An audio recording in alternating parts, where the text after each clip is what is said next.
All India youth federation AIYF Adilabad జిల్లా ముఖ్య కార్యకర్తల సమావేశం ఈరోజు జిల్లా కేంద్రంలో నిర్వహించడం జరిగింది. ఏదైతే విద్యారంగం, యువజన, నిరుద్యోగ రంగాల మీద ఈ కేంద్ర రాష్ట్ర ప్రభుత్వాలు ఏదైతే చిన్న చూపు చూస్తున్నటువంటి తరుణంలో ఆల్ ఇండియా యూత్ ఫెడరేషన్ భవిష్యత్ పోరాటాలకు సిద్ధం కావడానికి ఈ యొక్క సమావేశం నిర్వహించడం జరుగుతుంది.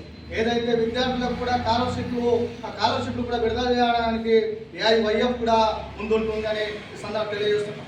ఏదైతే ఈ యొక్క జిల్లా మహాసభలు దానికన్నా ముందు మండల మహాసభలు కూడా ఈ రానున్న రోజులలో ఏదైతే మళ్ళా నెలల్లో ప్రకటన చేస్తాం.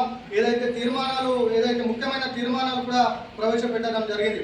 ఏదైతే ప్రభుత్వ ఆసుపత్రులలో కూడా సరైన చికిత్స అందక అదే పేద మధ్య తరగతి ఉన్నటువంటి పేద బడుగు బలహీన వర్గాల వారు మృతువాత పడుతున్న ఎటువంటి వైద్య సౌకర్యాలు కూడా జిల్లాలో కనబడతలేవు. ఏదైతే జిల్లా వ్యాప్తంగా కూడా ఏజెన్సీ గ్రామాలలో కూడా రోడ్లు లేనటువంటి సమస్యలు ఉన్నాయి. వాటి మీద కూడా ఏఐవైఎఫ్గా పోరాటాలకు మేము సిద్ధం అవుతామని తెలియజేస్తున్నాం. ఏదైతే నిరుద్యోగ వృత్తి కూడా ఇవ్వాల్సిందిగా ఈ ప్రభుత్వాన్ని కూడా ఒత్తిడి చేయడానికి మేము ఏఐవైఎఫ్గా పోరాటాలకు కూడా సిద్ధమవుతున్నామని తెలియజేస్తున్నాం.